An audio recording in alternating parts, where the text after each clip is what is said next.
This slide is from the stomach. The current magnification is 40x total magnification. What we'll be looking for are the different layers again, or the different tunics, as well as some of the specialized features found in the stomach. So this magnification, we can see the outside layer out here. This is going to be the serosa. Deep to the serosa, we have this tunic, which is actually made of 3 different layers. This is going to be the muscularis externa. Now that's where one of the unique features lays for the stomach. Not only do you have the standard longitudinal and circular layers found throughout the GI tract, you also have a transverse layer of smooth muscle. So you end up with 3 different layers within the muscularis externa. Deep to that, which is down here, you're going to find your submucosa, and then the deepest tunic of all down here is going to be the mucosa.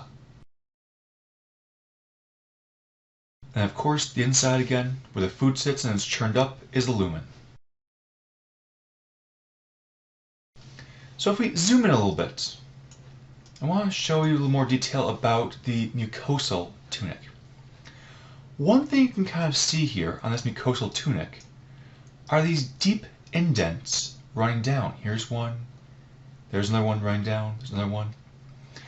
Now each one of these indents, each one of these tubes running down is going to be a gastric pit running into a gastric gland. Now, these gastric pits going to gastric glands are going to house specialized cells. You cannot distinguish these cells on this slide, but there are 4 specialized cell types down in this gastric gland. And these are one of the things that make the stomach unique. You're going to have your parietal cells down here, chief cells down here, enteroendocrine cells down here, and mucous neck cells down here. The parietal cells are going to produce hydrochloric acid and intrinsic factor, while the chief cells produce pepsinogen, which pepsinogen is inactive.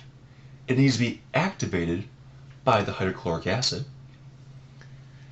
The enteroendocrine cells, well, they produce hormones, and the mucous neck cells, probably could I guess what they produce, but they produce mucin or mucus. So all these are located down inside this gastric gland, which is the bottom of a gastric pit. All these then are secreted up into the lumen of the stomach to be mixed with all the food that's been ingested. So this is going to be your stomach.